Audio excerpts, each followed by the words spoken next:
मेरी इस वक्त तकरीबन कोई 15-16 राइड हो जाती है, तो अभी तकरीबन सिर्फ मेरी 5-6 हुई है राइड। तो बड़ा काम पे मैं मुतासिर हुआ, मेरा काम बड़ा मुतासिर हुआ इससे। तो ये कि अब पेट्रोल भर गया तो अब इंशाल्लाह आप वैसे 6-7 बजे तक घर चले जाता था, अब ये कि 12-1 बजे तक चलाऊँगा, क्या करें, मजबूरी है। मैं एक बैंक के अंदर राइडर हूँ और राइडर का काम होता है बाइक पे ही। और जब मेरे पास बाइक पे पेट्रोल नहीं होगा तो मैं कैसे चलूँगा, मेरे घर वाले कैसे चलेंगे, मेरा कारोबार क्या काम कैसा चलेगा, घर में दाल क्या रोटी कैसे बनेगी, काम नहीं होगा। तो पेट्रोल है तो है।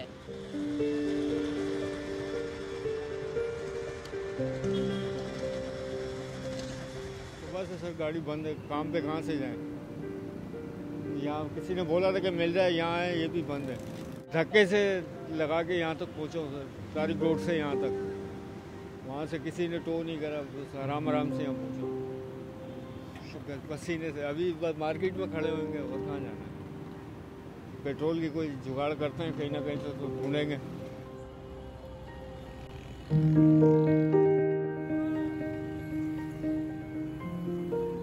सर 1000 लोग खड़ा था, कहाँ से पेट्रोल रहता। आप भी सोचें कि रात को 12 बजे खड़ा रहा हूँ, तकरीबन 1:45 बजे घर आ गया हूँ हिम्मत हार के।